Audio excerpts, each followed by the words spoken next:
Well, good evening. I want to go over the Pineapple Press, episode 3. Well, no, actually episode 1 as well.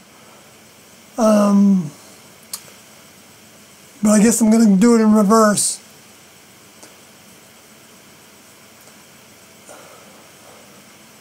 Maybe I won't get to episode 1, but I think I actually talked about that before anyway, so but I could be remembering that wrong. Anyway, so I made a blog post that says everything I think I want to say at this point, which is, of course, very wordy and a lot of stuff, and I put a lot of Jesus references in there to the things that evidenced being equivalent to Tiendo's thinking and behavior and ways that they taught. So I'm going to pretty much just read it, because otherwise I won't be able to stay on course as well.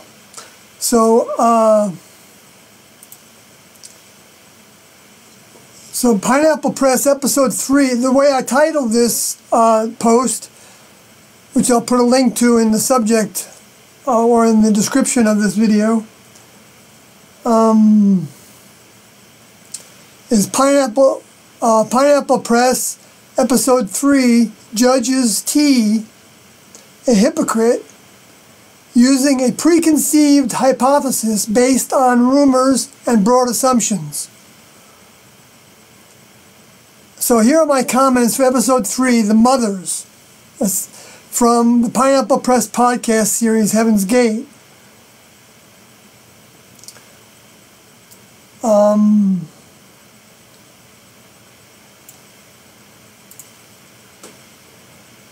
sad that those unfounded opinions claiming T was a hypocrite were publicly broadcast.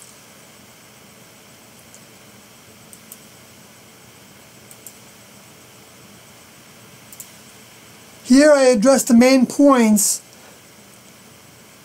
the show uses to form their judgmental hypothesis that T was a hypocrite for whoever stands behind those statements by the host to examine. Boy, I'm a terrible writer. If they so choose to. I didn't put that in there.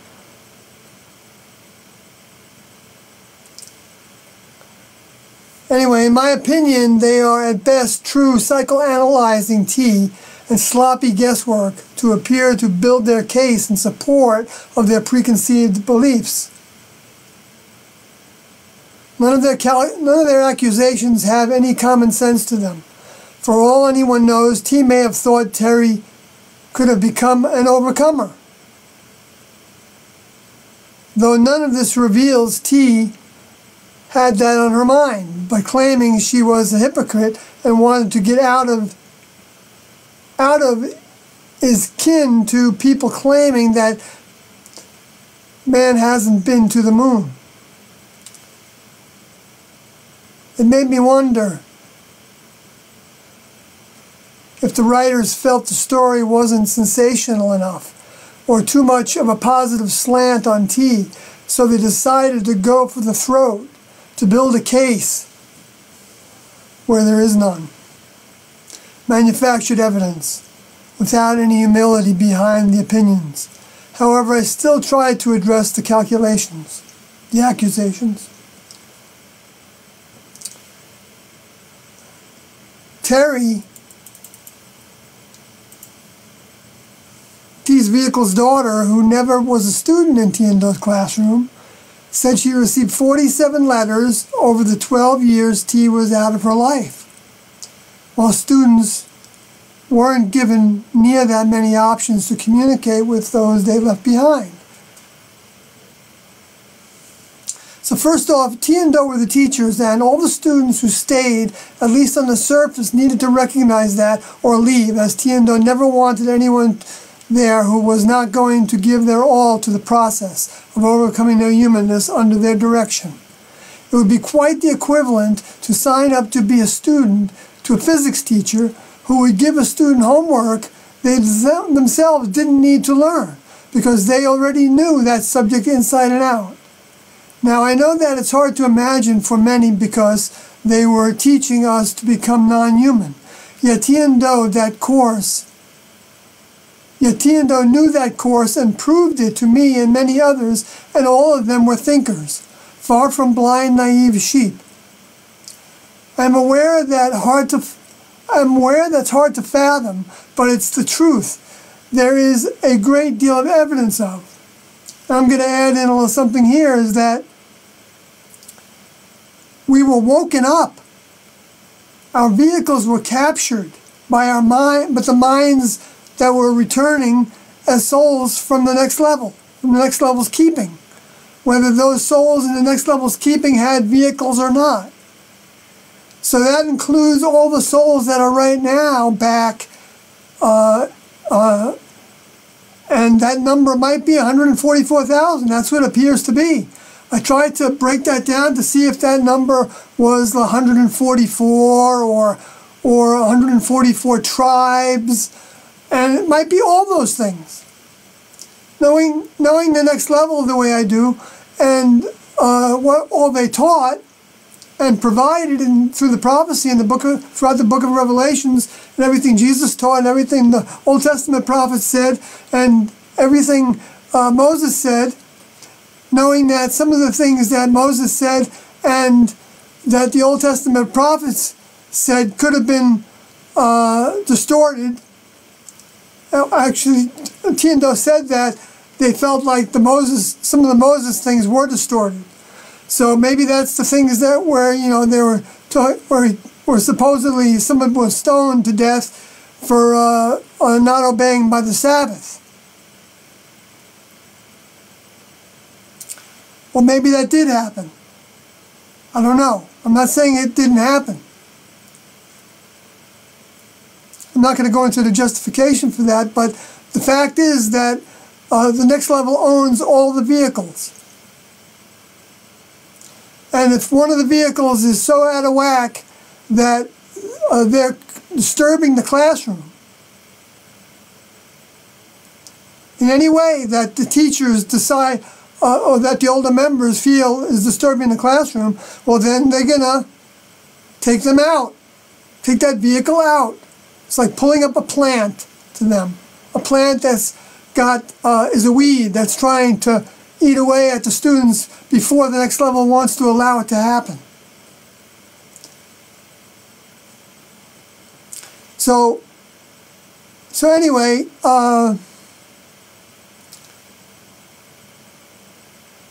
so of course this is all coming at it. I'm not faulting the crew for putting this out there as saying that it was hypocritical, but they didn't have to say it as a fact. They could have put it out there to say, I wonder if that was hypocritical. But to say it as a fact, to me, is like self-righteous indignation. And in more of the Christian terminology that's been generated, but to say it in Tiendo's way, it would say self-rightness. I never heard him say that, but they used to talk about rightness. And the difference between wanting to be right and being right, okay? Like Tiendo would always say that we know what we know, and we know what we don't know. We know what we know, and we know what we don't know, and we know where to go to find out what we need to know.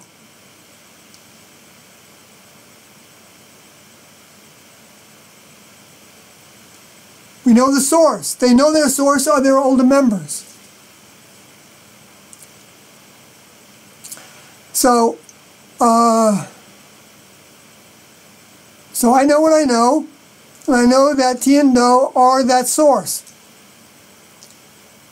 Now, I don't expect other people to know that, of course, and it takes a lot to know that. A lot of help from them. That's how we know it.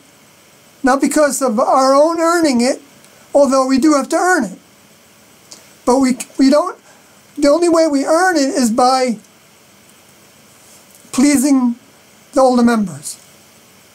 And the way we please the older members is by trying our best to follow others' instructions and their behaviors and ways and ask them for the help to do that. And along with that help comes not feeling guilt when we don't make it to what we want to make it to. I mean, there's nothing wrong with guilt, okay?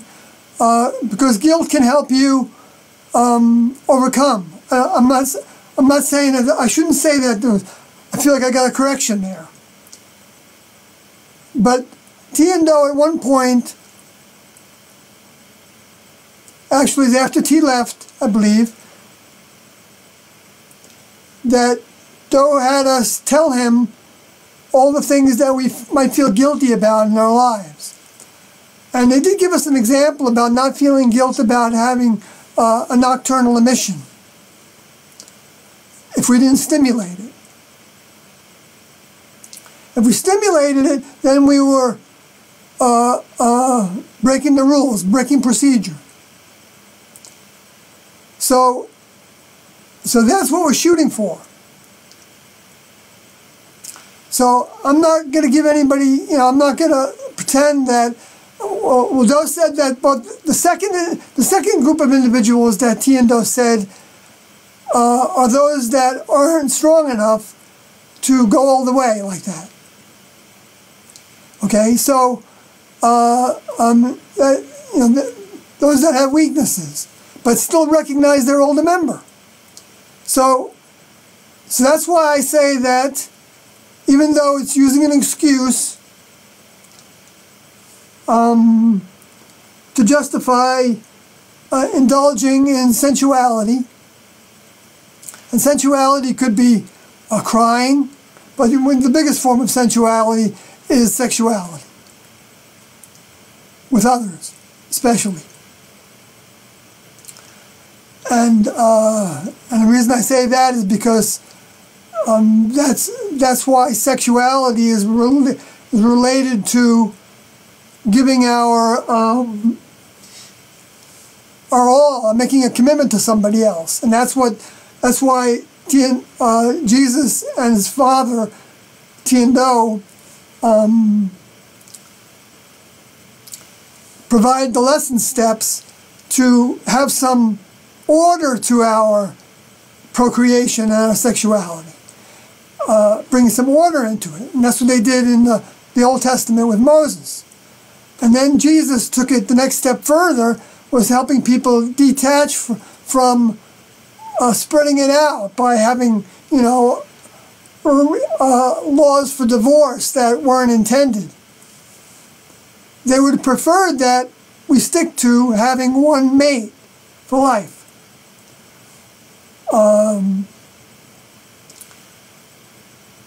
Because it's closer to giving our all to the older members, which is what they're trying to train us to do. And then, therefore, we could qualify to be given eternal life and station and tasks and fun. And T and Do said fun in the next level was, there was fun, plenty of fun, but they compare it to horses having fun. That's not the same kind of fun as horses having fun. And so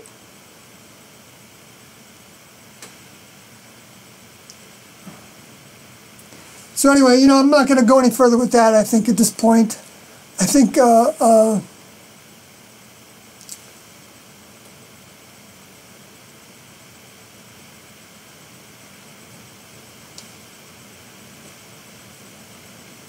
let's go to the facts, though. And, in terms of because how other people want to see this about the basis of calling T a hypocrite. We went through the first one there, that Terry got all those communications,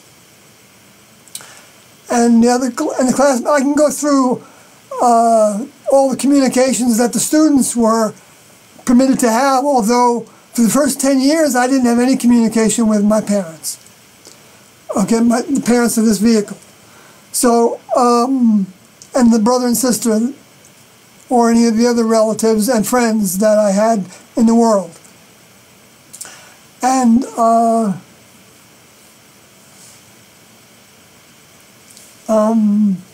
I wrote them a long letter, but I don't think I said in the letter that you would never see me again. But I don't know if I talked about UFOs. I probably talked about I'm not sure exactly what I talked about. I can't, but I believe I recognized right from the beginning. I recognized this was the equivalent of Jesus. That's what I told people.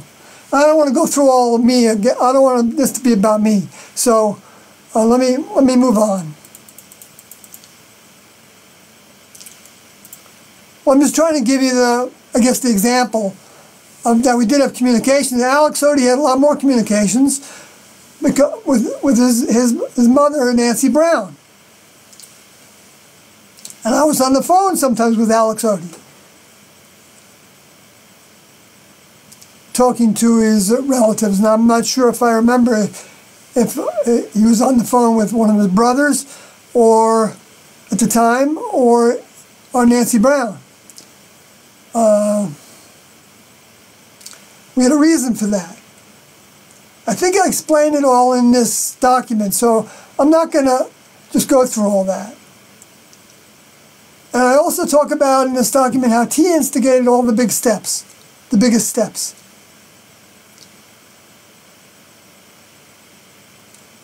You know, this isn't working very well for me to just go through it this way, I guess. I don't know.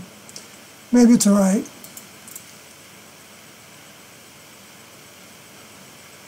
Well, yeah, no, I should go through this, read this a little bit more. Mainly for the people that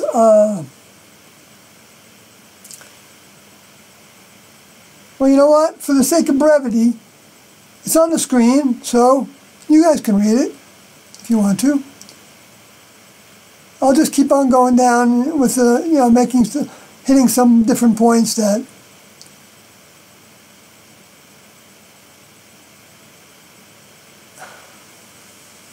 Sorry, I'm so indecisive here, but when I go through it, I add in other things, and I see that it can improve upon it. So I'm going to go through it anyway. So what about the facts? T and Do made several hundred audio meeting tapes, wrote many papers, directed every aspect of a group of 100 or so people to start down to 50 living outdoors. Oh darn, if I'm not going to read it well though, I shouldn't read it at all.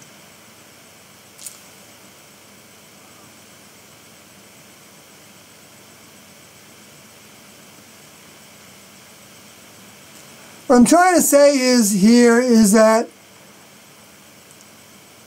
T made hundreds of audio tapes. T wrote a paper called The Power of Goodness.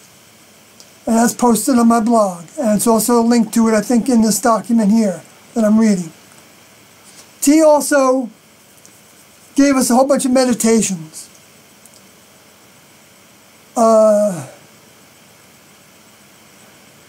T was in the labs with us all the time when she was in the craft, when she was living in the craft that we were living in, which happened in the craft before she left her vehicle. Just so happens. In fact, that might have been the only time that T actually lived with us, come to think of it.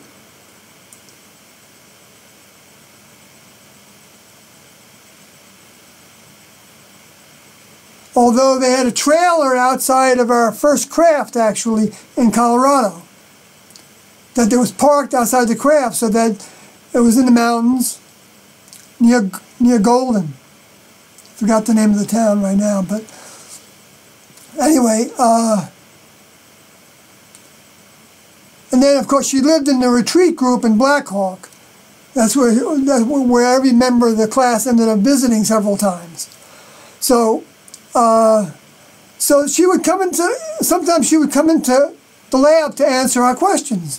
And I was in the yeast lab, the individuals that made bread and a cinnamon muffin and those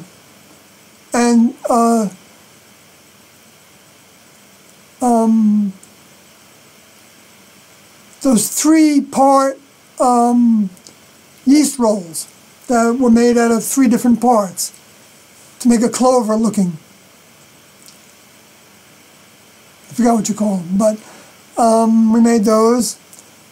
And then later on we made cakes, but at that time we didn't have any sweets, I don't think, besides the cinnamon rolls and for a breakfast sometimes.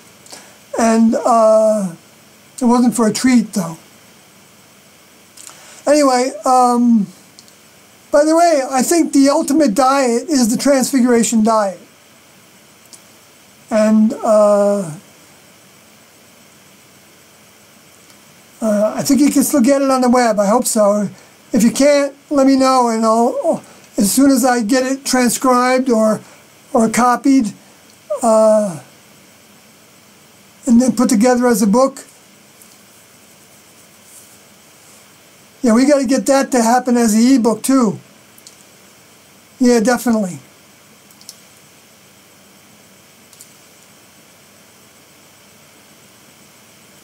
And there's some other ebooks coming, by the way. There's an ebook that is the book that T started to write. Well, T typed it up, I believe, but I may be wrong. Don't might have typed some of it. I don't know. I got the feeling that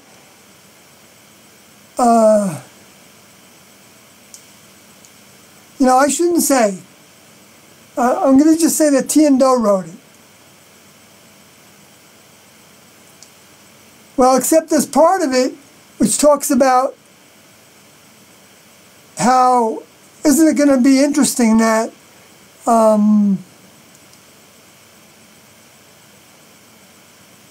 you know, Jesus was a carpenter, and is going to be talked about in the same way because somebody was a singer, I think is what she said, that he came back as a singer, you know, and Jesus is the song, right, in Revelation chapter 14 and chapter 4, the song Ti and Do, the notes on the scale, Do, Re, Mi, Fa, Sol, La, Ti, Do. So, you know, they fulfilled so many prophecies that how anybody could not look at all that and at least wonder or be curious if it was true. It's only our fear that has us fear that, because we think, well, then we're going to commit suicide. And the truth is that you have to earn being able to commit suicide, I believe would be an accurate way to say it. You have to make the grade to commit suicide by taking the first step of saying, I want to be a putty in your hands. Ti and Do, lead me every step of the way, okay? Help me with it. And then asking for help with every step, that when those steps become evident to you, as they occur to you, is what I mean. It will occur to you that this might be something to try to do, or to do. Take a stab at it.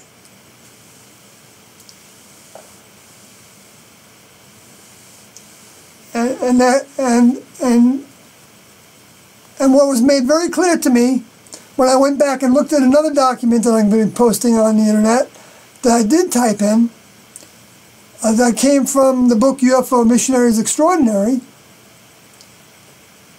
that is all about Ti and Do, but that Ti and Do weren't happy with, I might add. But we had in our attic in boxes. Well, I don't know if we had that many of those. We didn't have that many of those, no, but we had it in our library, in the craft. And it was the ruffles that we had that I did post.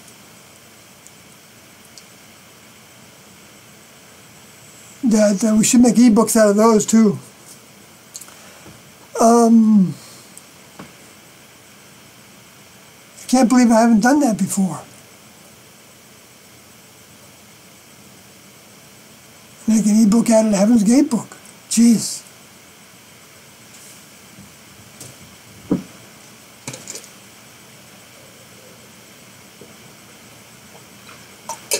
It's time for that.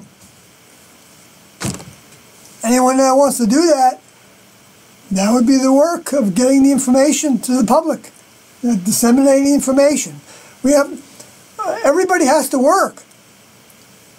It's not there's no free ride with T&Do's classroom. We're actually making application to be on their spacecraft crew, and that crew is going to fly all around the heavens, all around the planets. They're going to be working with humans. They're going to be helping with the development of the human species genetically. I don't know how much of that's going to happen, but we can be apprentices to all the departments in the next level. There's no end to that. There's no greater career than that. And it's by faith that we take the steps. And then we're given the evidence. When we take the steps, we're given more and more evidence. And that becomes faith, because now we've seen evidence. So that becomes proof to us. But it's not proof to anybody else unless they have engaged it. But how they engage it can be a struggle. So they could be very against it. But that's because they're trying to prove it wrong. When they, and that can be, I believe, a subconscious sense of that recognition that just hasn't become very conscious. And a lot of times when things happen in the world to people, trauma, that's when they start to actually open up to things, because they've been hurt so bad by it that they don't feel like they have anything to lose. And so that's a good thing, because you really don't have anything to, none of us have anything to lose by taking a step towards T&Do. Because they won't ever take advantage of us in an evil or destructive or abusive way. They know how to spoon feed us the truth. And so when we come upon things that we read that they said, or we look at the video and the video seems like we watched Doe, and it seems like my response after I came back to this information, after sinking into the human kingdom again, and it is a sinking, but it's like T&Do said, that you're on the curb or you're off the curb, and you're in the gutter, because compared to the next level, the human kingdom is in the gutter. It's a little dirtier there in the human kingdom. You know, it's a little more gruff. I mean, a lot more than the next level. Next level doesn't have killing. They don't have bacteria that they have to deal with. They don't have all the things in a decaying environment, chemically or mentally, and it's all related to the biology of the animals, of the animal kingdom, and the plant kingdom, and the mineral kingdom. So, I know most of you that are listening to this is elementary to, and I'm sorry about that, but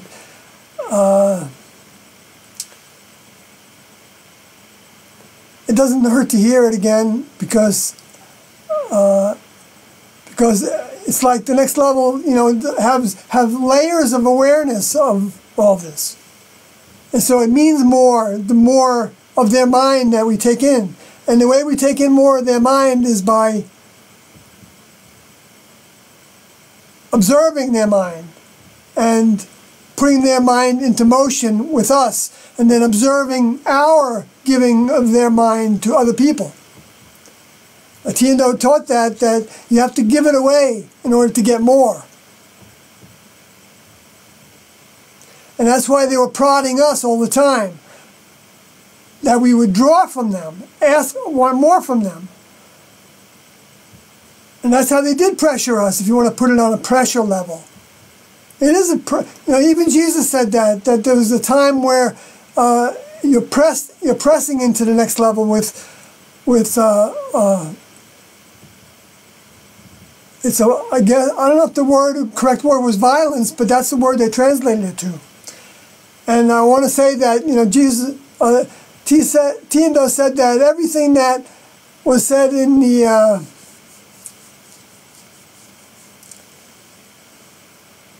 Gospels, the red letters is the way they said it, you could count on it.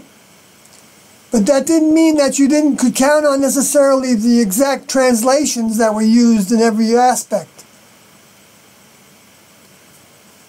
And the reason I say that, I'm adding that to what they said initially, because they initially didn't say that. But what Doe said later was that, well, he got us the amplified version, which provided some additional viewpoints of the original translation that we had in the King James. And then he got us the Revised Standard Edition as well, and he got us the parallel as well. So he was showing us that, and he got us Strong's Concordance as well, and this all was in the 90s. Because that's when started the actual second coming of the one that was Jesus. Where the first coming was the whole kingdom coming, like Jesus said would happen. The Son of Man coming. And the Son of Man coming was Tiendo, together. The Revelation woman, and the Revelation 12 woman, and her offspring, her son.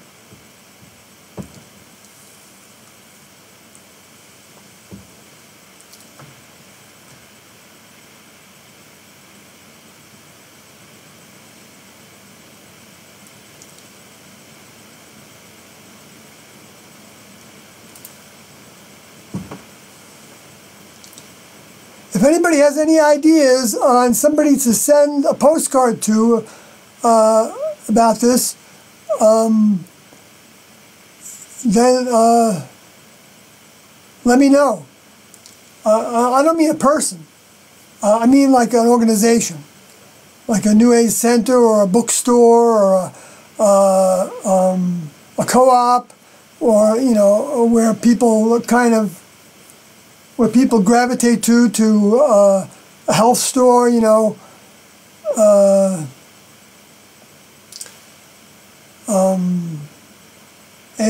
gathering of people, spiritual seekers, a meetup, like meetup.com, or I mean, those are all the things that we can all do to try to send Tiendo send people more information.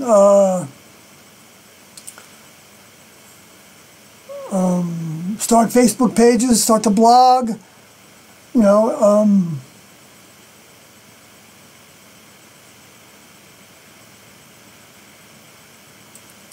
talk about our personal experiences, how we came to be on the path that we're on. I don't know. There's no end to it, because it all relates to other people that then can have a chance to look at Tiendo. There's nothing negative about that. Although there will be people that will be negative about it, especially if we start talking to family members, and some of them are young, and there will be a backlash. And so I wouldn't do it. I wouldn't do it too blatantly with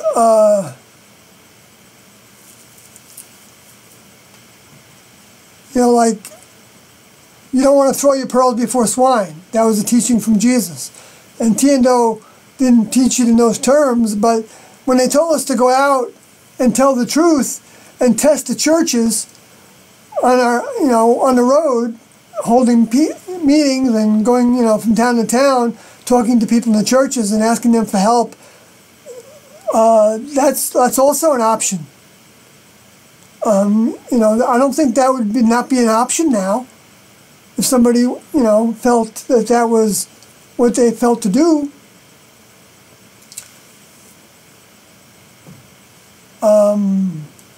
It might be harder now. I don't know. And I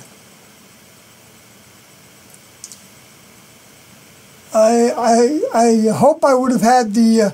I think finding a partner that believes the same. I think wanting a partner is a good idea.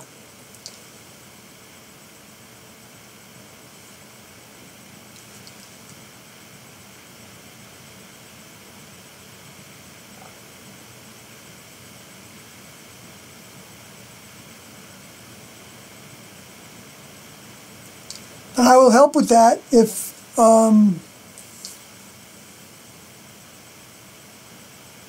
people want help and somebody tells me like what state they're in. And I mean, they can figure it out by and large by themselves, by looking at the people that are commenting. That would be a better way to do it, because I don't want to appear like I'm starting a group or trying to get a following. I mean, I'm not. I couldn't handle a following.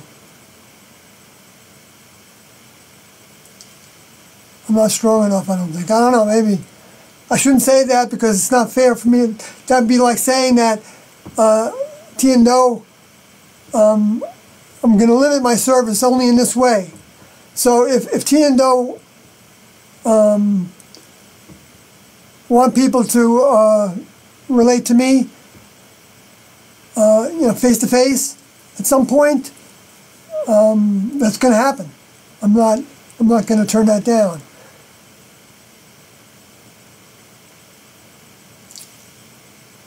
So,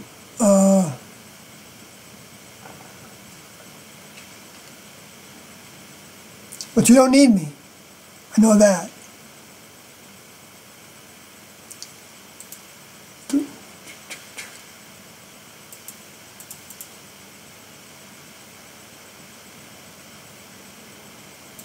So I was, I'm not going to go through that anymore at this point. Let me go to the next point here. Kind of covered that. Yeah, I mean, I don't know how anybody that's not. I mean, if you're a Christian and you haven't learned that Jesus required people to leave everything behind, but everybody didn't necessarily have the same thing to leave behind. What the heck is that? Oh, okay. I stopped it here in Matthew 19:29. And everyone that hath forsaken houses, or brethren, or sisters, or father, or mother, or wife, or children, or lands, for my name's sake, shall receive 100-fold, and shall inherit everlasting life. Okay, so he's not saying that you must do that at that point, but he's saying that that's an indication of what it takes. He also said that we wouldn't be marrying in the future during for the graduation time. He said the angels in heaven aren't married, and you would be becoming like the angels in heaven. So, so he was telling us that you weren't going to have that relationship either if you qualified. And since you have to become a member of the next level before you actually are given the keys to that kingdom, I mean, before you're actually given the path through the gate entirely and receive a next level vehicle, an adult next level vehicle, you might receive a next level student vehicle.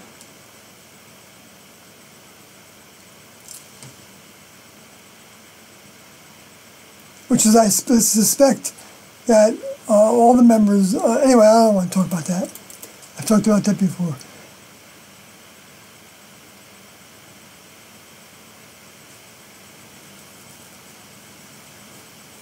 Well, and as far as I know, Terry didn't receive a visit from T. But yet in 1985, T instigated the task of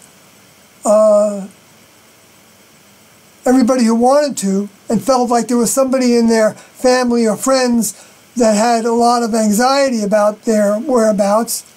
You know, that might be a spouse, for instance, that we could tell them about it ahead of time, which we did. We made a phone call, and then ask them if they wanted to visit, and then tell them the dates we would visit so that they could arrange to have people around that area come to that one location. And so I flew to New York on Long Island. Actually,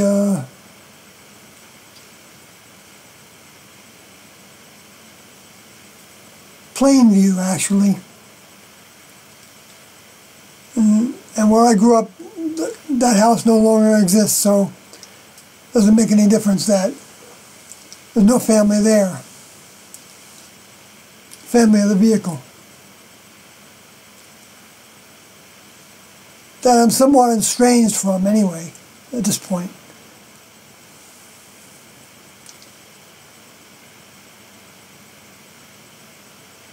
By their choice more than mine.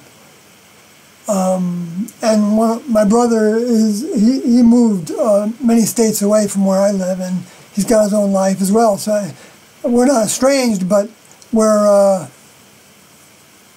I mean, you know, it's not like I don't want to get into that. I mean, I get along fine with my sister. We've had some problems though, and.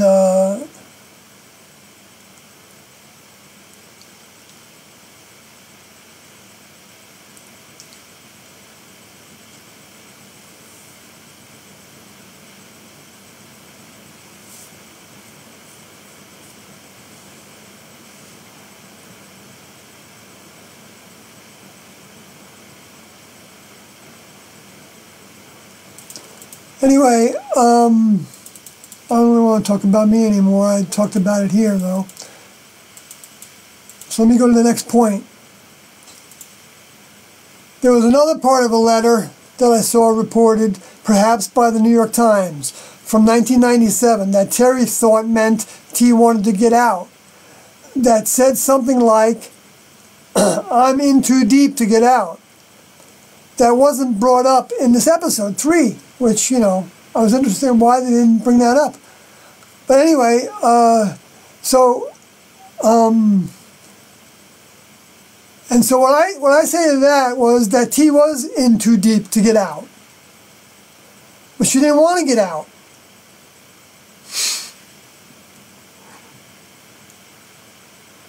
Her vehicle was caught as well. Maybe that's the way to say it. Caught by her next level mind.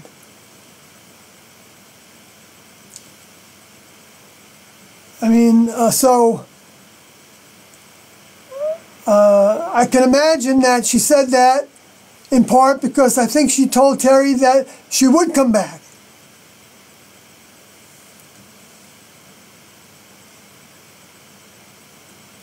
So she came back, but she came back through letters. And through, that was the extent that she was going to come back with her consciousness.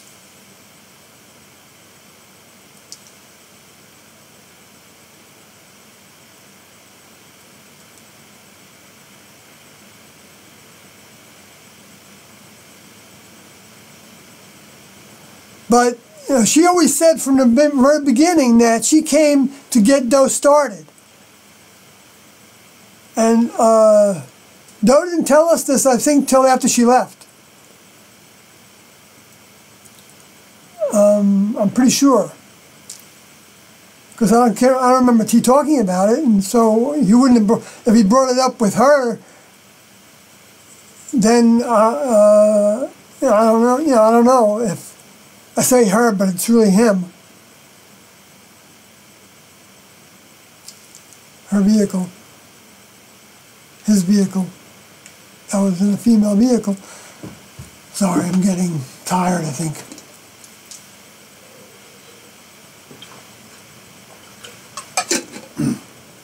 So Doe knew that when she left, finally, that that's what she meant. Because at first when she said that, he didn't understand it. And he said he wondered in his own mind, he told us, whether she was talking about going back to her family, which he couldn't imagine.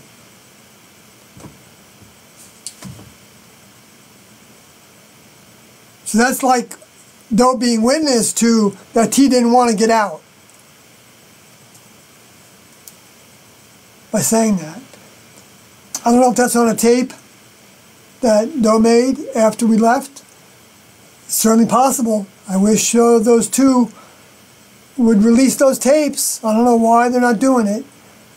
It's beyond belief, actually, why they're not doing it.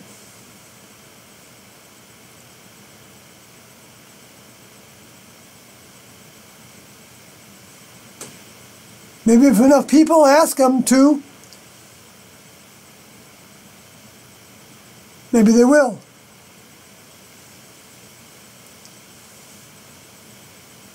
Maybe that's part of what T and Doe want in the lesson. I don't know.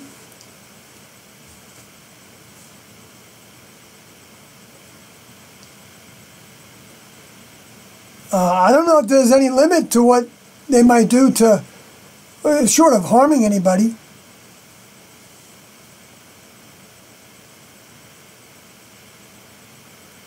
It wouldn't harm anybody.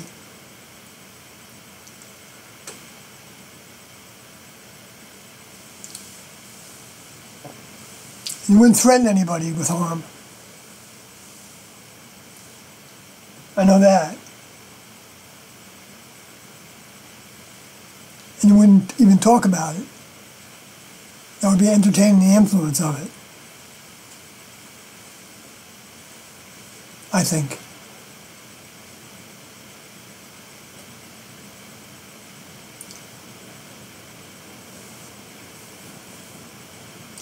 When we were instructed to have the option to send a letter,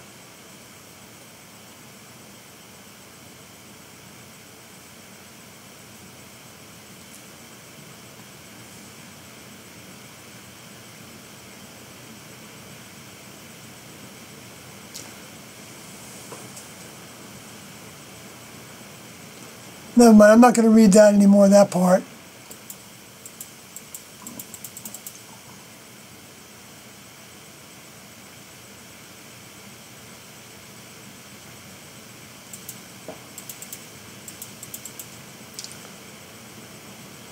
So with some of those letters, money was sent for Terry and her siblings to use to help them.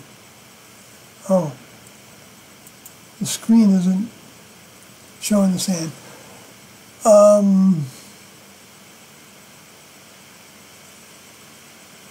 That Terry reported as a total of $650, but perhaps a little more than that. Again, the thinking is that it was the group's money. That's what they said in the broadcast. And like, how dare them spend the group's money? And that the leader of the group had no right to give that away. But why not? Why not? I don't get it. I mean, that's like, you know, talk about, you know, who was the money given to? It was given to, it wasn't given to me. I was in the group then. No, I already got some money, and Sarah Fody, I think, got some money. Sarah Fody was not among the 38. She's the partner of Mercody, who are the webmasters.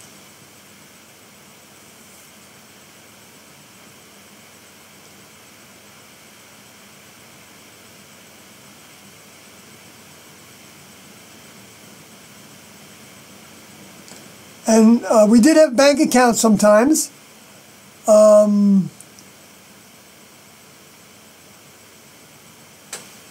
But I doubt it would have been in T and Doe's name. Other than that, I don't know where they kept their money. But we had pursers. T established a group of students that were the ones that dealt with the money in the classroom. They gave them money for the supply runs, you know, for food and toiletries and all the stuff that people would need to have.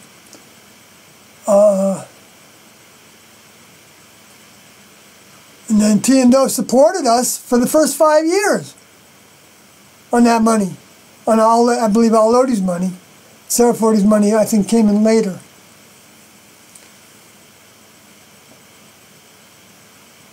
I don't know much about Sarah Forty's money, how much there was. Even if there was any, I'm not for sure, I don't know.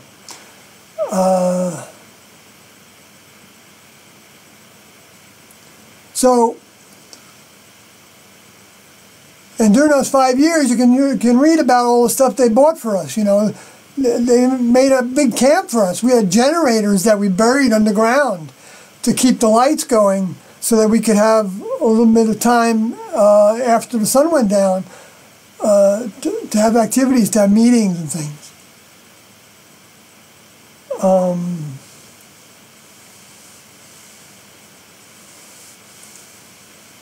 I mean, we had porta potty tents that were just for the bathroom.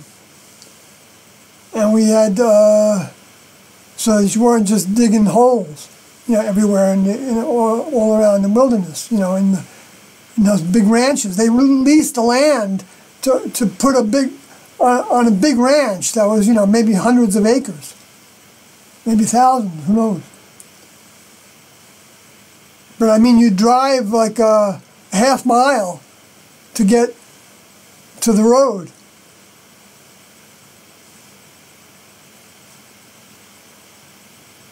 The nearest paved road. So anyway, you know, so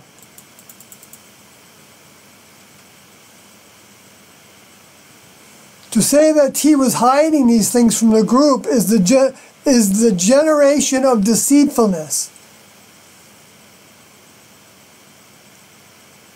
How? I mean, what's the proof that she was hiding it from the group? By not talking about it? Or did she have to start did she have to, you know, was it a democratic system in the cult? To where, like in the university, does the university professor have to tell you what they're doing with their paycheck?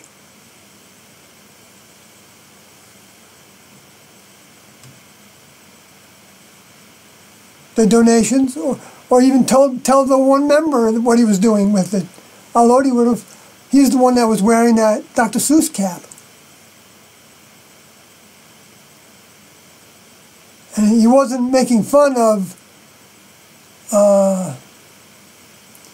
he was making light, yes.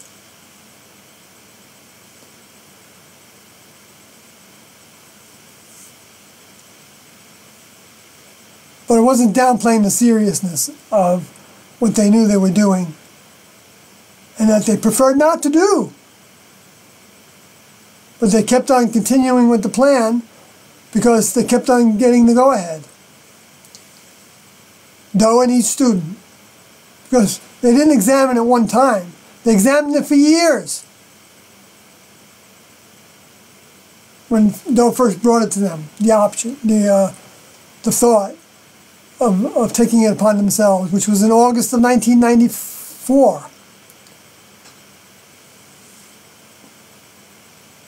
Which there's a poster in the book that shows that thinking. So that's evidence, not just from me. And then they went into Teo, I think that's how he spells his name and says it, who was a very early dropout from Tiendo's group, repeats a rumor. He says is a rumor.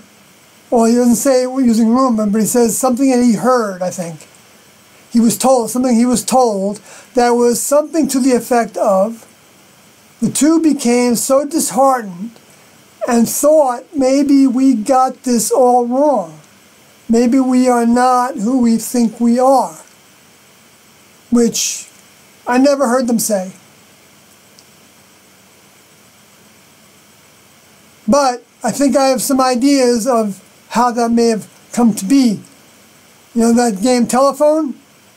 Room or something that he heard. Well, I'm not sure who he heard it from. I wish you could tell me.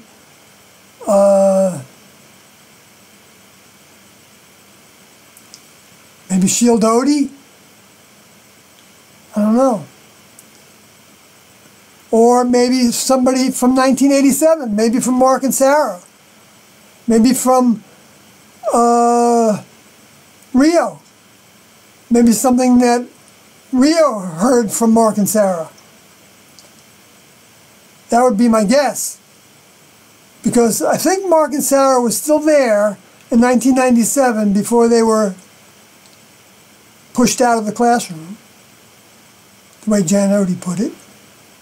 Not specifically referring to them, but that T&O did put effort out to push people out of the classroom that they didn't think were cutting it, were coming up to speed with what they needed to accomplish in the time that they had. They pushed 19 out in 1976. And then when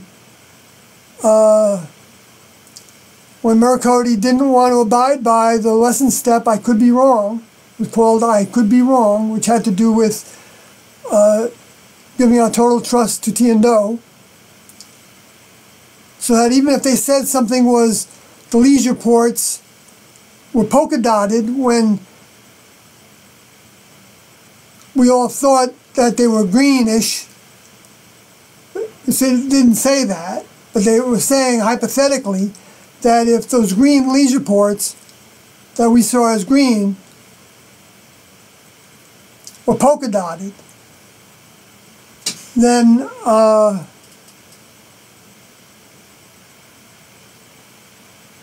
we would see them as polka dotted. But that didn't mean that we wouldn't have to rise up to seeing them as polka dotted.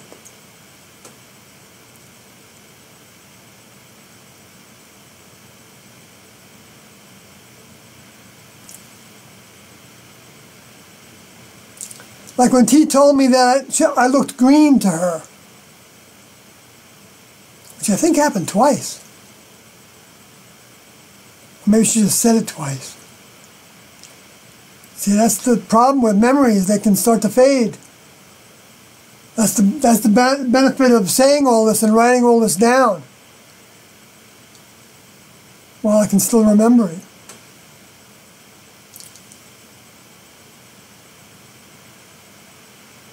Because I didn't know what she meant by that. But then I later thought that, oh, by pondering it, maybe she meant she saw jealousy, kind of jealous aura. Which I don't know if T ever talked about. I think she did talk about auras at one point. With some sense of reality to it.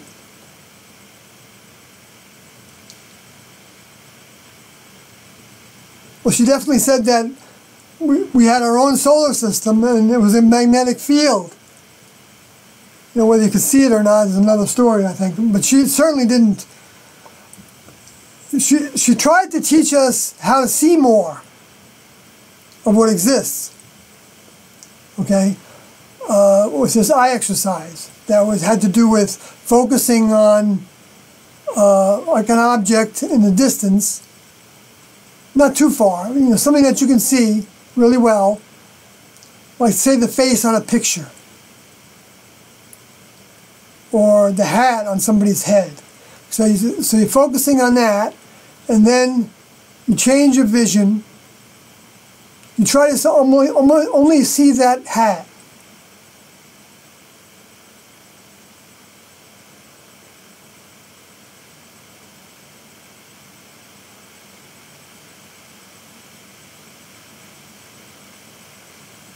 I can kind of get to it, even though I see in the periphery the face.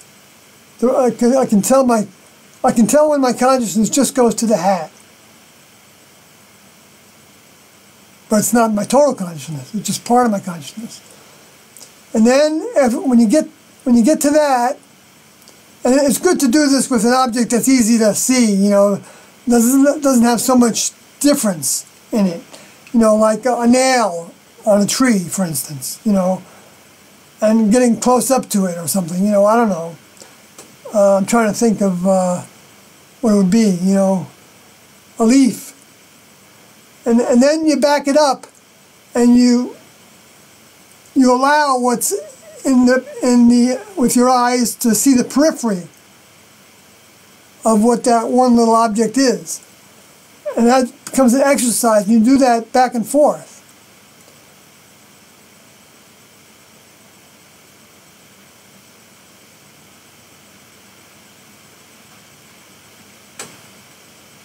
So you're allowing your eye to go back and see the total picture. Like if you're looking at a frame with a picture in it, you try to focus in on the face, if it's the face, or the hat, for instance, and then you would back out that imagination to, or that observation, to, scope to the entire frame, so that the hat looked equal to everything else in your consciousness. That's the best way I can describe it. And that was going to enable us to see more, but she didn't describe what you would be able to see from that, although she talked about how if we might be able to actually be able to see members of the next level around us, literally, physically. Because the next level members know how to stay out of our way so we don't see them. They know how to hide from us, even if they're in plain view, physically. They said that a spacecraft could actually be over our house that we called a craft. So that literally we were a craft. But that the next level part of it could come and go from, is the way I imagined it. They didn't describe it that. I shouldn't really be adding that. But I'm just trying to describe the image that I got with that thought. So that if we were, I believe they did say that that we could actually feel them if they allowed us to touch them. Which might have been what happened with Moses and Jehovah.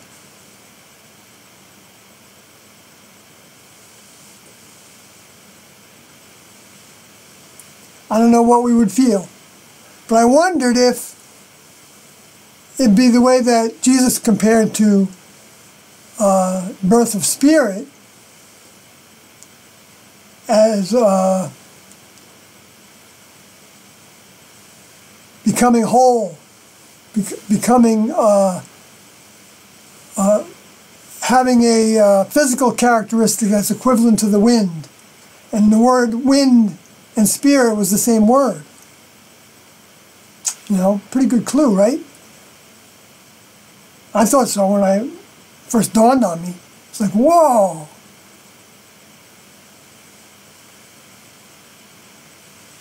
We know that Paul, one of the things that he said that to me has some value, but I didn't hear Tiendo talk about this part of it, was when he talked about there being celestial bodies in the kingdom of heaven, in the heavens, which can be taken in a number of ways, but he was leading up to saying that by describing that there are terrestrial bodies and then there are celestial bodies.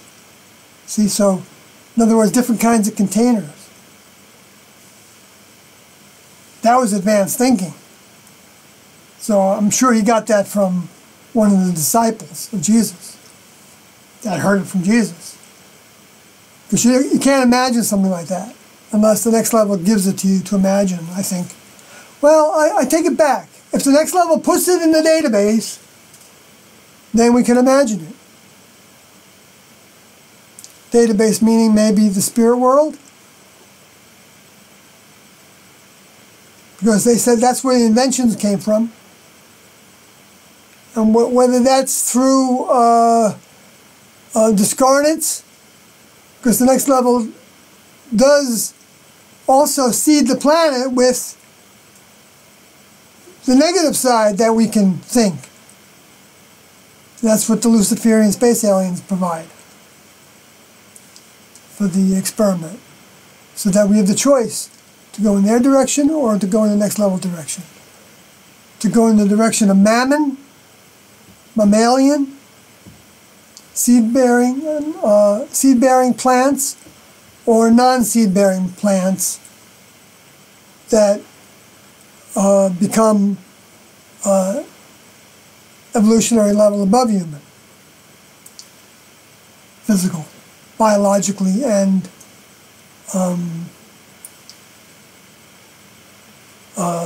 frequency-based, or spiritually, or mentally. Mentally being just the interface to spirit. Spirit being information, ideas, thoughts, perspectives, concepts, imagination, all that being facets of spirit, I think. And there's misinformation in spirit too, because spirit is synonymous with mind. And so the lies are also mind, so they're also spirit. It's just not mind from the next level.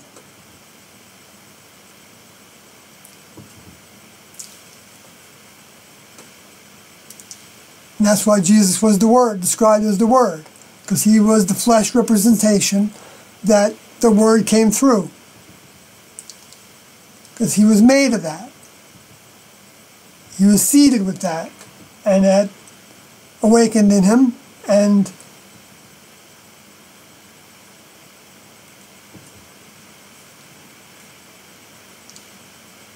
so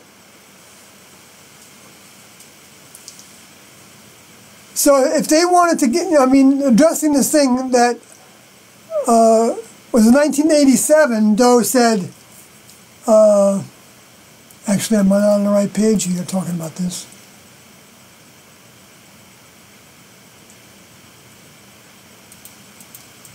This thing that Teo said.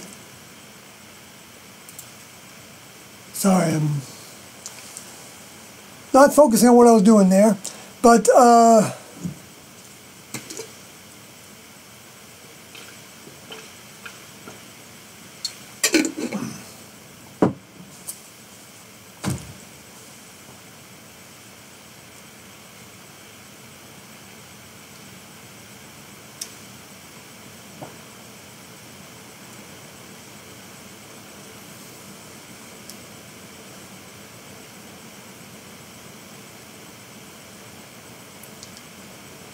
in other words, did T and Doe show any indications of having doubts about who they were and where they came from?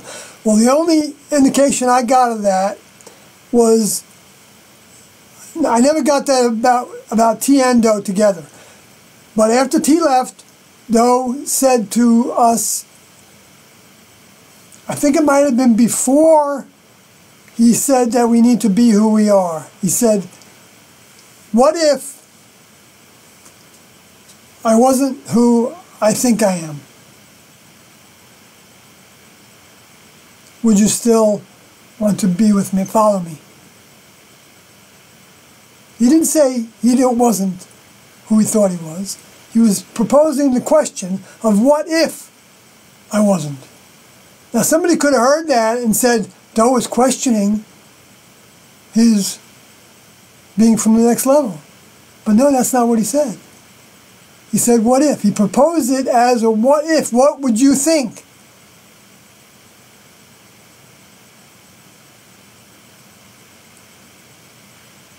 Now, if that originated from Mark and Sarah, I would like to know what they think about that, and you can ask them, anybody can ask them if they want. If that's what they said in that meeting. Because what happened as a result of that meeting is at least one person jumped up, I think it was Norodi, and said, I would follow you no matter what. Equivalent of that. And I know I was thinking that in my head. I was thinking, no, I would follow you. I don't remember having any doubt at that point.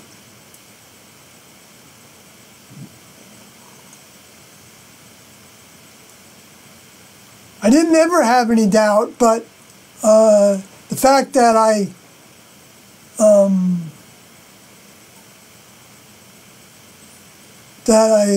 broke my vows and broke my commitment to Do, and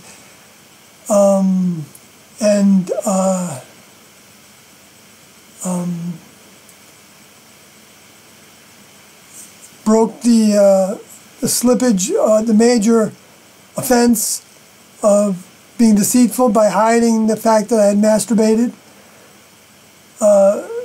by consciously allowing myself to entertain thoughts of sexuality. And so I take that as a doubt, and I didn't ask for help after that to get past it.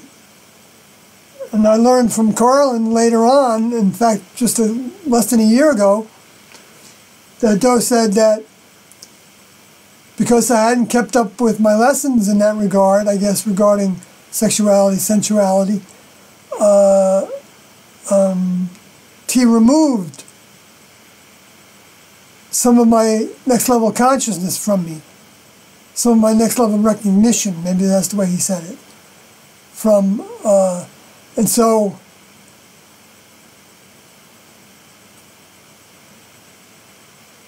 however, you know, had T and Do said that we were never given more than we could handle.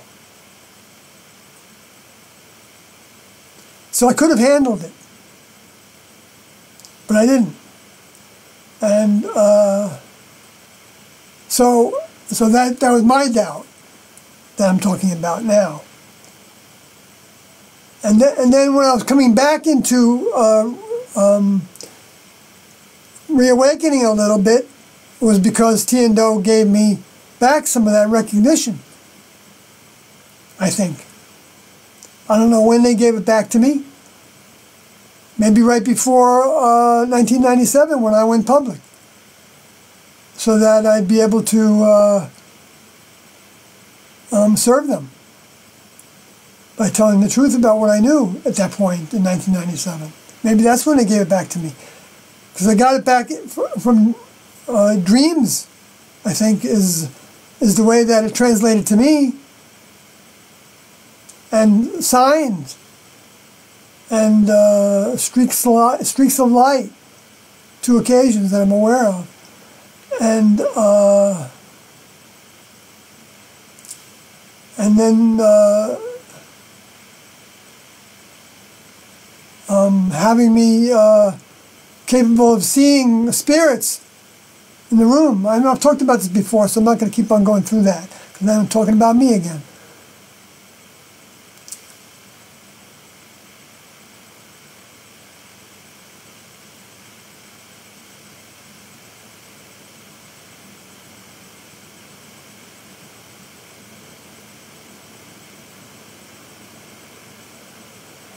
But at the same time, and because then it was the next meeting that Do said in 1987, I think it was the next one, we have to be who we are. Now, I don't know if Mark and Sarah left before that second meeting. Frequently we would get next steps based on right after somebody that was having doubts left,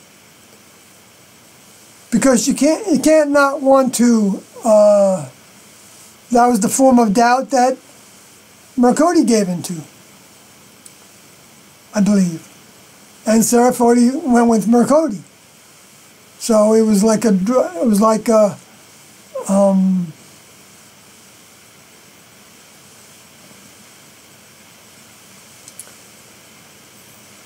and who knows if that might have been the way that there were dropouts in previous classrooms.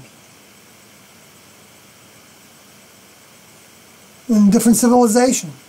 When they say that, so many fell, a third of the angels fell, that to me might be saying a third of that classroom actually fell away, of those that came to do that. Maybe that was the third trimester then too.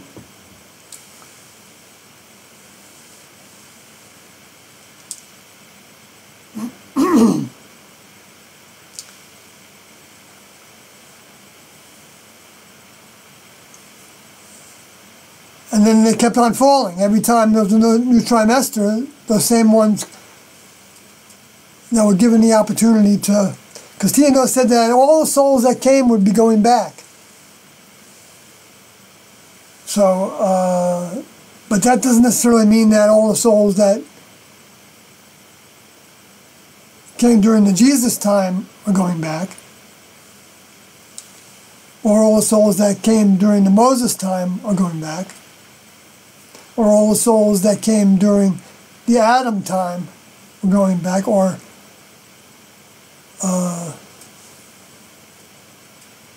one of those would have been Doe in the Adam vehicle that T talked about in UFO Missionaries Extraordinary.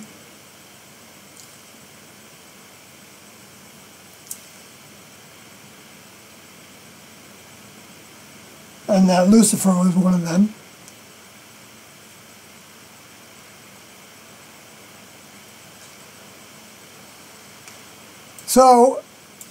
So I go through all the ways that they talked about. They tried to push people, not tried.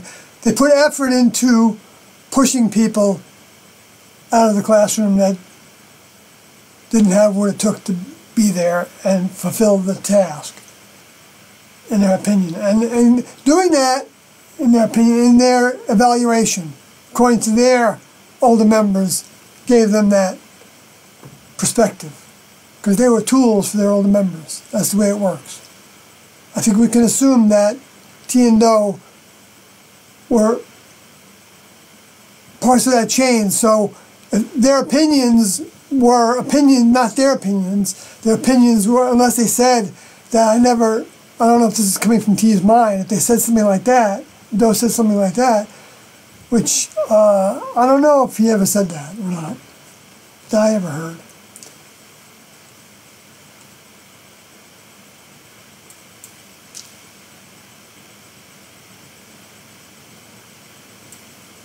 So I went through the whole thing about Mercodi there.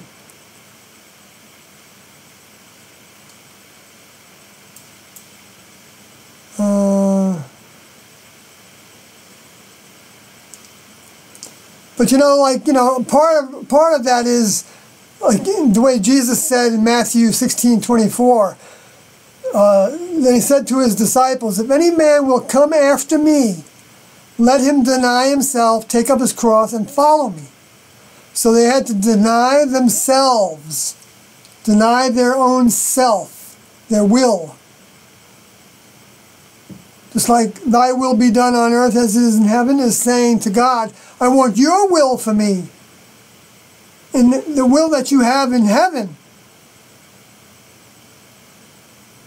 The will that you have for me that can get me to heaven, to come into me on earth. And then they give you a representative to incarnate. Very clear. And it's the way they always come. They always come incarnate. That's what it says in Acts. When Jesus was leaving, those two individuals said that. So,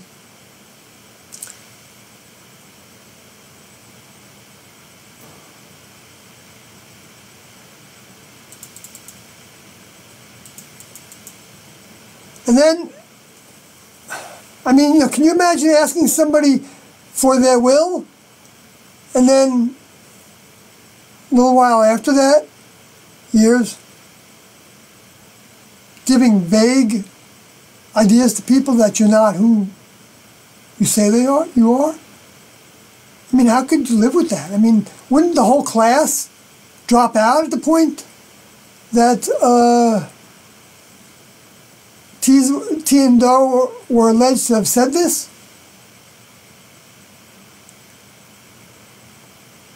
I know to somebody that has none of their mind in them,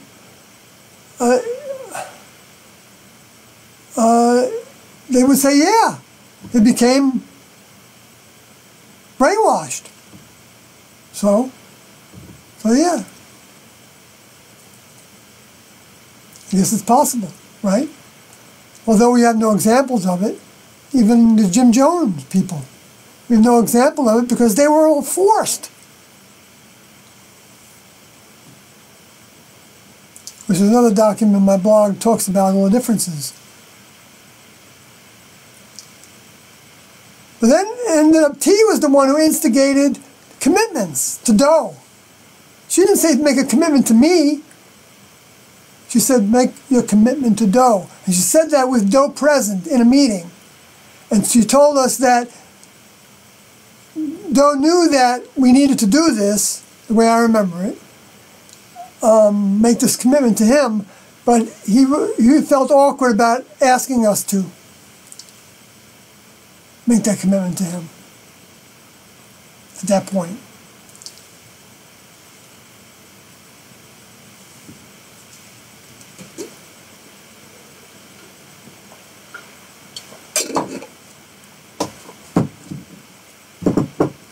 And that, I mean, he was being born to the throne because the one sitting on the throne has to be able to have so much of their older members' mind in them that when they get that instruction to have them make the commitment to you,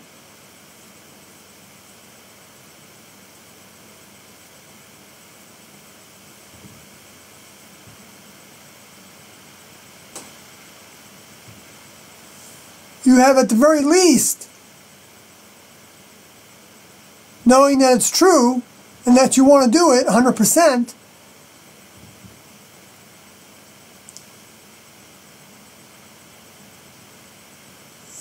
so that your older member can help you fulfill that commitment. And that's what Jesus was doing also, in a sense, when he was praying about leaving by turning himself in. I mean, I have a hard time dealing with that, which I think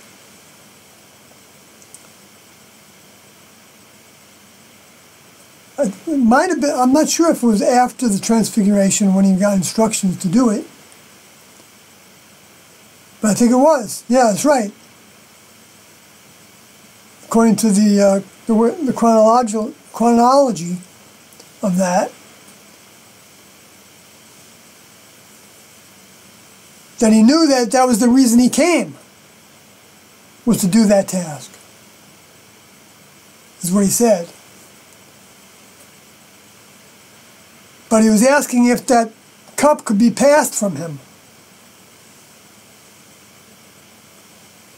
And he was suffering because of it, because it's a difficult task when you're realistically doing it. If you're doing it like a religionist, to where it's all about you being the hero, see, that's the way I looked at it. When I asked T to give me a task when T was outside her vehicle, like Doe had. When I wasn't even fulfilling the task that I did have as much as I could have. See, so I had that influence with me that Luciferian space alien was stimulating that weakness that I had not overcome yet.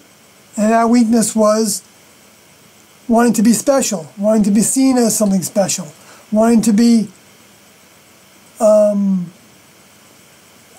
being pleased with myself, a little too pleased with myself, which T is who gave me that description and said would keep me off the spacecraft, which meant keep me off the crew. In other words, that was my booger. And yet I didn't even have a clue of how to address it.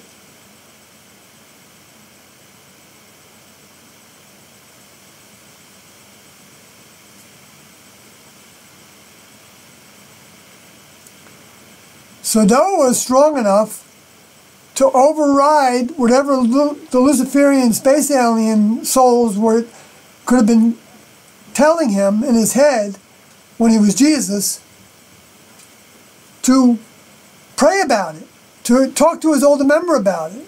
And also, he was also demonstrating to his students that he was communicating with his older member,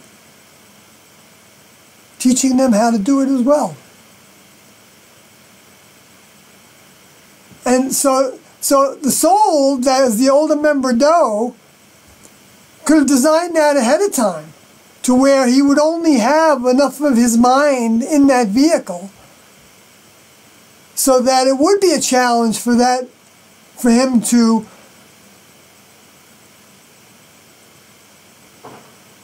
have that vehicle express that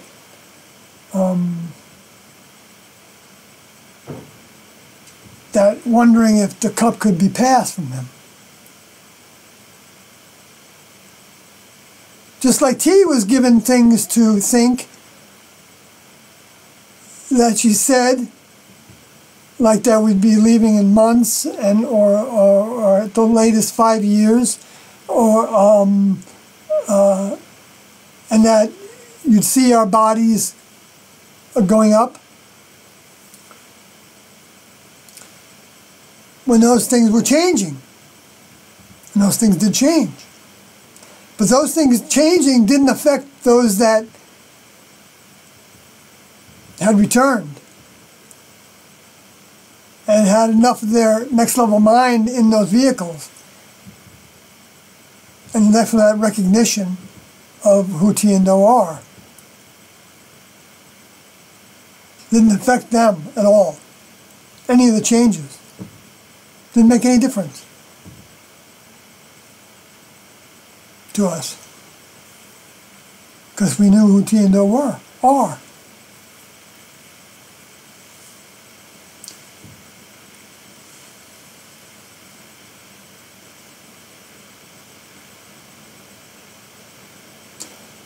Of course, the commitment we know in the parable of the, where Jesus said in John 14:6,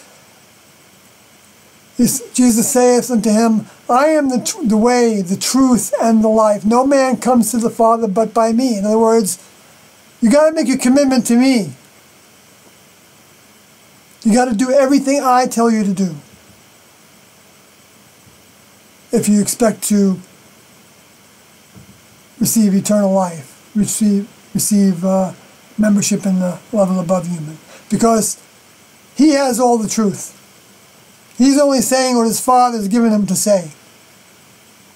And he can count on that 100%.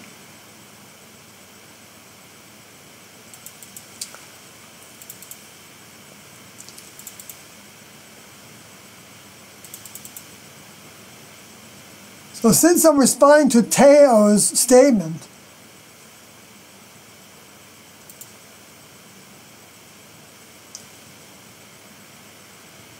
of hearing that T and Do were disheartened and doubting who they were,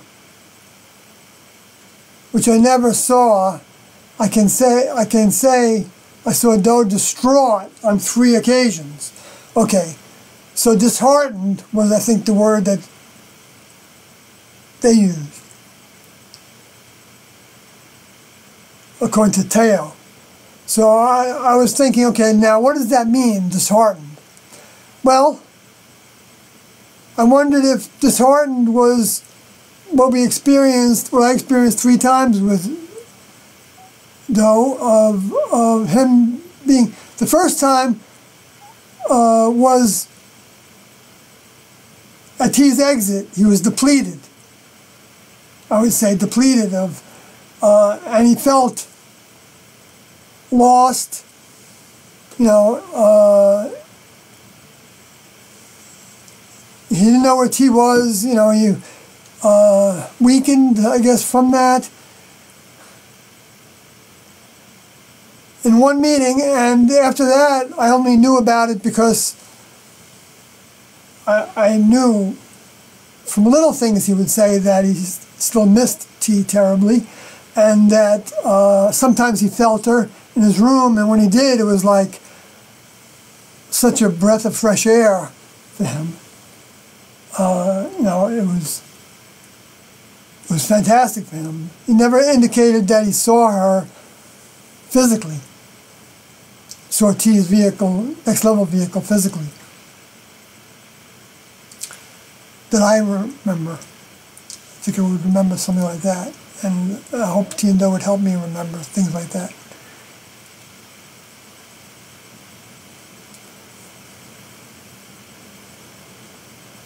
So that was the one time. The other time was during the first castration, which I've talked about before. I'm not going to go through it all now.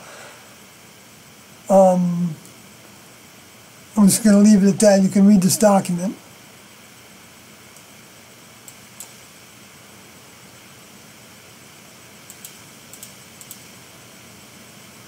And then the last time, when we moved to Atlanta, and he felt like he felt like he was underwater. One of the words I believe he used. And he couldn't feel T.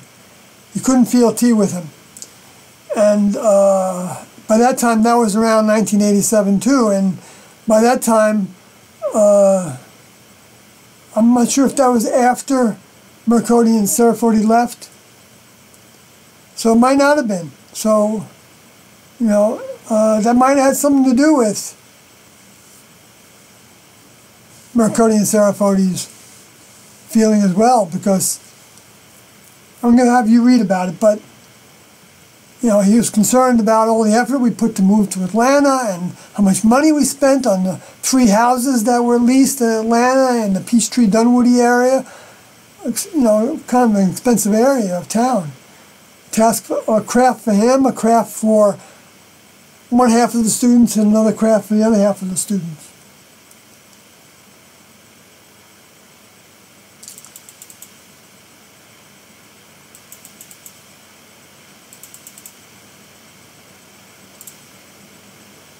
And how that was east of the Mississippi River and all the implications with that, if you read this document, you'll see. I'll leave this on the screen for a few seconds. And the relationship of that to Mark Twain and the Mississippi Riverboat being having the captain's deck, which is, I think, said as Texas deck or Tejas deck. I'm not sure exactly how to pronounce it. But a T-E-J-A-S, I think is how you say it in Spanish. You spell it in Spanish, but it's in Texas, T-E-X-A-S in English. Someone can correct me if they find out otherwise that I got that wrong, but that's what I understand now. And then Do being the Archangel Michael, talked about in Revelation chapter 12 as well. Who talked to Daniel and talked about the end times now, as opposed to the time when he also talked about when Jesus was incarnate, would be incarnate. Talked about the 2 also, that there would be 2. Just like Zechariah talked about there would be 2. And Zechariah came after Daniel, according to the timeline, according to the theologians.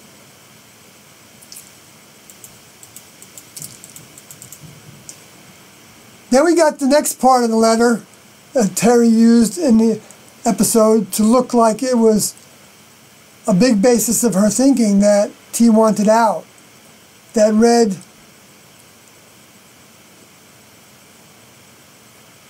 yeah, T, she said that in the I should put that in here, the quotes of her saying that. Let's see.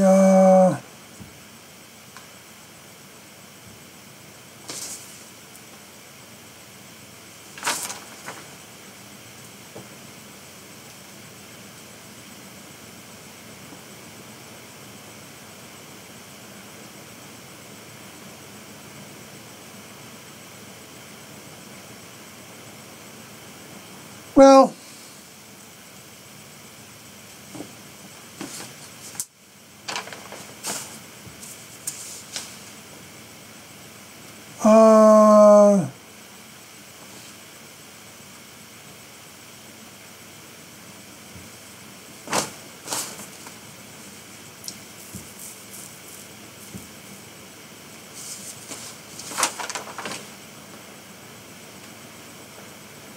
I don't know. I'm not going to waste. I shouldn't waste any more time on that. But let me just go to the thing. You can look it up. You can listen to the document, and then you'll see where Terry says that she thought that T wanted to get out, wanted out. So anyway,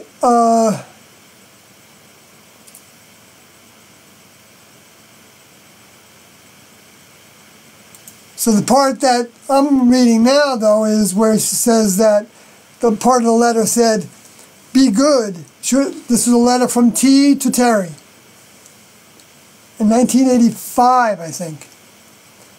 It said, "Be good, strive for goodness, and by all means conform to society, so you will have peace of mind."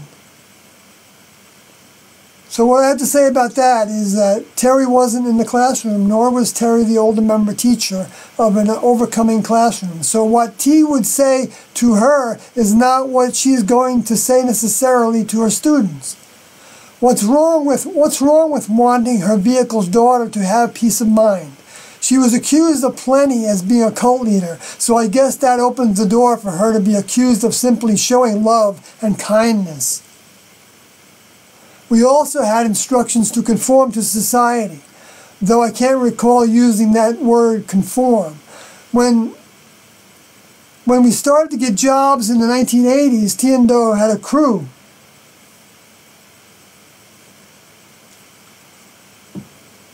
T&O and crew called them, T&O had a crew they called pursers to do all our tax returns. So in other words, she was conforming, okay, to society. Society, in the Luciferian-run society, we had taxes. And so conforming to society is paying your taxes, and Jesus taught that as well. So that's evidence that in the classroom we conformed to society by abiding by the laws. That's what he was telling. She was telling him. So she was basically giving him her Jesus lesson. Could be looked at it that way.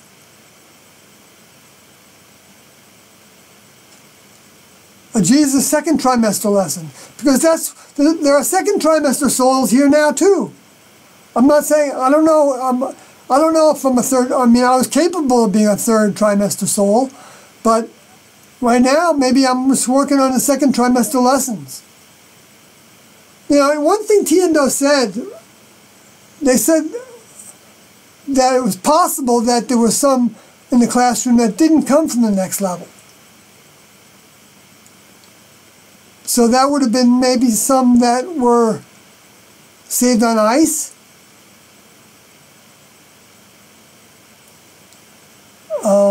Is the way I'm wondering about it. And maybe I was one of them. She said if one of them is in the classroom, they're doing really well. So we can't judge ourselves by our failure. And that's what I was trying to say before. That because the Luciferians will try to make you think that if you can't do it all, you can do nothing at all.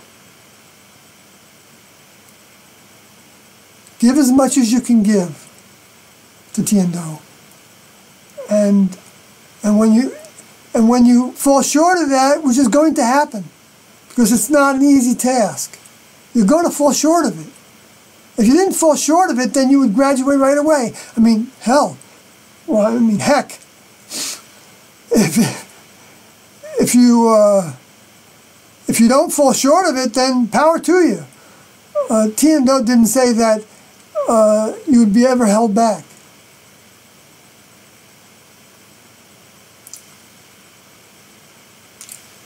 And I know it's making an excuse to say that. Well, but Junodi was also giving us an excuse to abide by the 100% formula of separating from the human kingdom as being the formula to become a member of the next level. It's a stepwise process, and when she reported in her document I always forget the name of it. E.T. Presently Incarnate, maybe it was, that the overriding requirement was to believe that everything Tiendo taught was coming from the creators of the kingdom, of all the planets and all the life forms, and then making a stand for Tiendo, everything they taught, that belief. And maintaining that stand is the third part of that, maintaining that stand until we exit. However that happens, because they didn't spell it out. They didn't say until we exit by laying down our lives like they did, or we exit by losing our life because of somebody who doesn't like what we're talking about, or thinks we're endangering other people by attracting them to a cult, or thinking that we have an ulterior motive of taking advantage of them or abusing them in some way. And so they want to do what they think is God's work sometimes to get rid of us, our vehicles, stopping us from talking. If they don't spell it out, that means that you can take it the way you want to take it. You can take it the way you can take it. Whatever works for you, so that you can move on to keep on serving and keep on trying to overcome.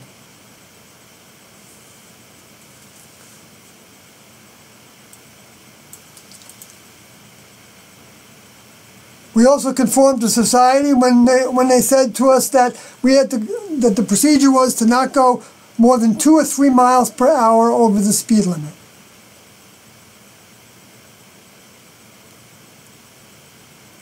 Isn't it interesting the way Tiendo always, when it came to numbers and things, they always gave you like a range.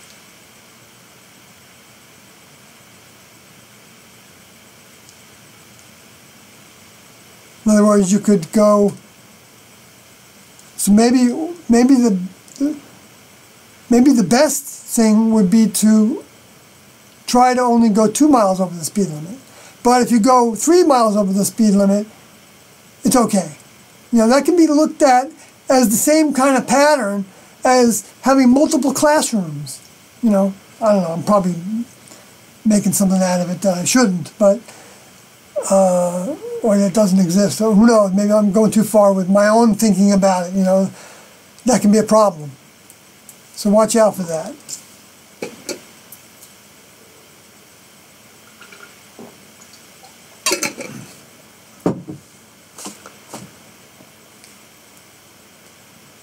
That's where, you know, Jesus taught that agree with your adversary in Matthew 5:25. Agree with thine adversary quickly whilst thou art in the way with him, lest at any time the adversary deliver thee to the judge. Aha, the judge. And the judge deliver thee to the officer, and thou be cast into prison. In other words, abide by the laws of the land. That's the laws of society and the laws of the land. Because otherwise thou shalt by no means come out thence, till thou hast paid the uttermost farthing. So that's a lesson for me that I can apply. We could all apply.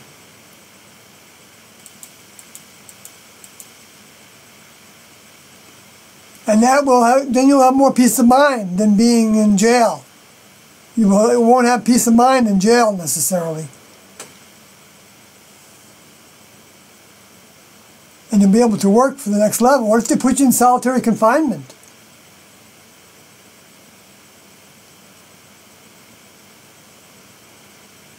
You can have peace of mind there? Yeah, but you probably have to make little mind games. Be on some kind of mind trip.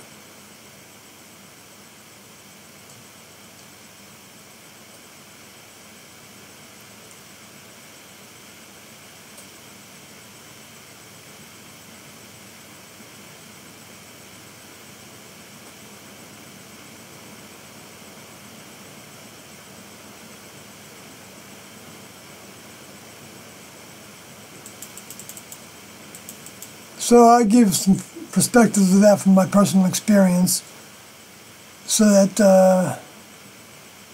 as examples. Probably saying too much, but you know.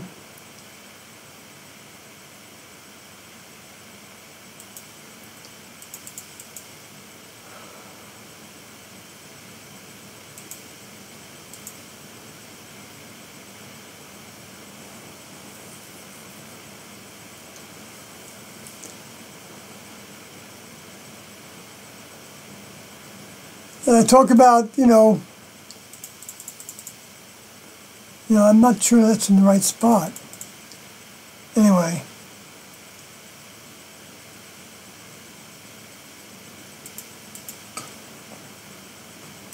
Then the last thing that I think I addressed, maybe not the last, was when Terry said something to the effect that nothing Tiendo said had come true. Which I get that from a few people, or maybe it's the same person on my blog, says that all the time. Nothing, and they say that they've listened to the tapes, and then nothing that they've said come true. Nothing they've said comes true. So I gave a list of some things that have come true, but they're not going to see them as coming true, because if you're not given the eyes to see and the ears to hear, then you're not going to see it that way. So,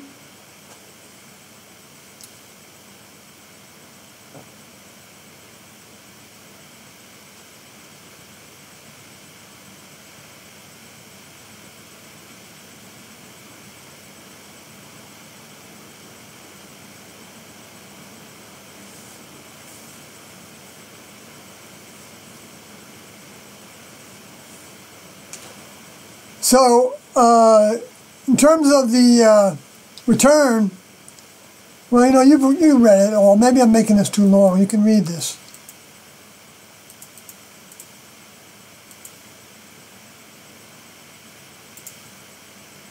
You can go to the link, better reading than on the screen, but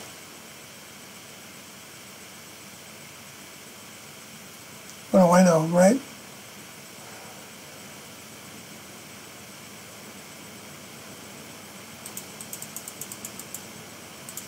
I go through a whole bunch of stuff.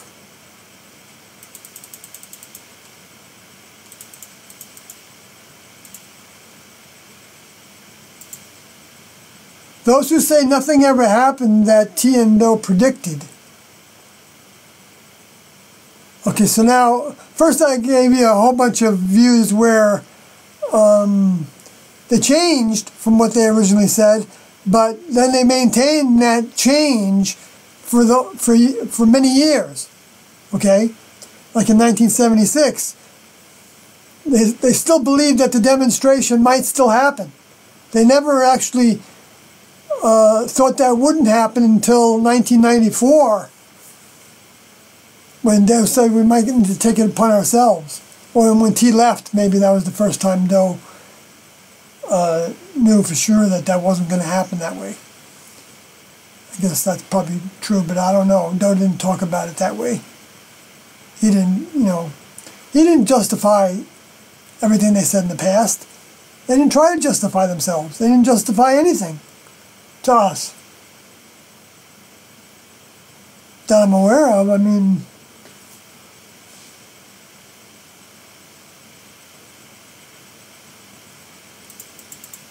but T said that she came to get Doe started. Okay, now Doe might have said that somewhere in. I think he might have said that somewhere in the Beyond Human series, but I got to go back and try to search that down. And if so, then stick it in here as evidence of that. Because I don't know. I mean, Andodian, who goes by Frank on the broadcast, he might remember that, and Mark and Sarah should remember that, unless they lost that part of their memory. I saw that other things that I saw something else they lost that part of the memory on, so it's possible they could have. Tiendo said that a spacecraft would come to pick them up, and it did, evidenced by, and then I go through the Hale-Bopp comet, evidence of a companion object, and other comets that had companion objects, and objects is plural. And there were 2 other comets that I'm aware of. No, 3 other comets that I'm aware of after the Hale-Bopp comet. So I go through all that. Of course, you don't think it's possible that any of that's true, and then, you know, I can, of course, consider that as something that came true. Well, they taught about discarnates. And I know that's true, even though I only knew it in my head when I met Tiendo. T let me see some discarnates on 4, 5, or 6 occasions. I'm not sure how many there were, because some of them were right after I woke up, or I woke up in the middle of, so to speak, and saw it, and then looked away and saw it, and it was still there, and went back to sleep. I could have dreamed that, right? The other one is I woke up with T on my mind, having talked to me about something, and it felt real, like T was there. And it was the second time that I had T in my dreams. And, well, the last time I'm not so sure about, but it was from them or not. But I woke up sitting on the side of my bed, and I saw this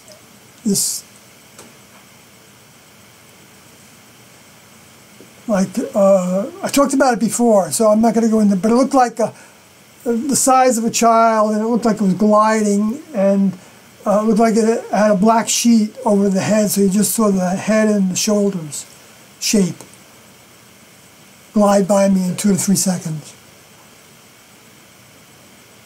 Maybe it was more than 2 to 3 seconds, actually, come to think of it.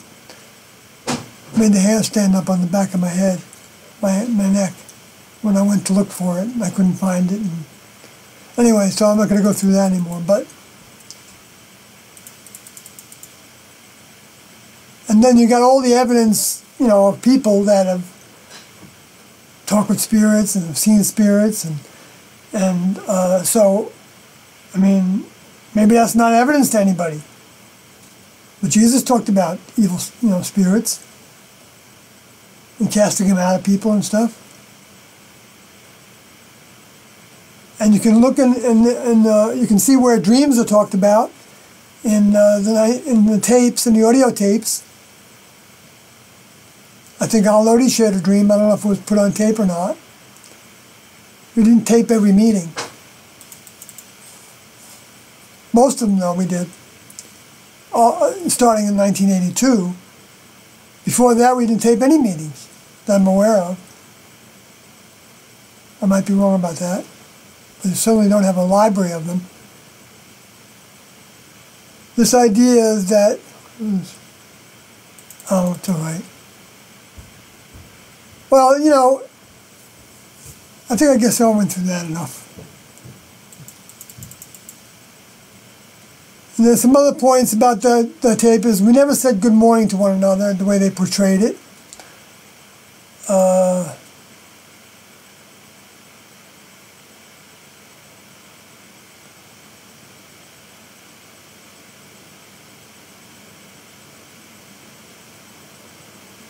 And check partners were changed quite a bit, quite often.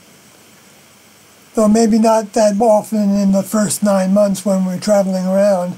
I mean, I wasn't even in touch for about 4 of those months. I wasn't even in touch with Tiendo in any way. Just I had my partner Dan Doty, with me. But she left in the I think she left before T left her vehicle. I think. I may be wrong about that.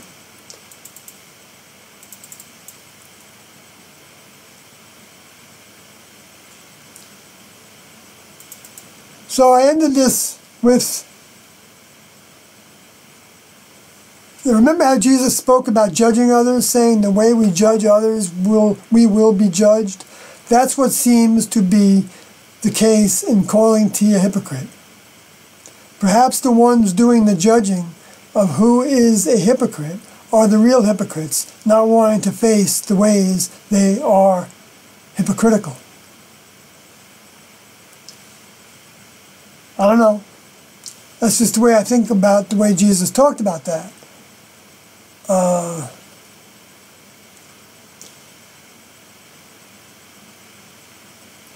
Or another way to see it may be that by judging somebody else a hypocrite, we then become more of a hypocrite. I think that feels like a more accurate way of thinking about it. Maybe. Hope T and don't think so. Sometimes the ideas I get during these broadcasts, I think sometimes are coming from T and Do, but I can't prove it.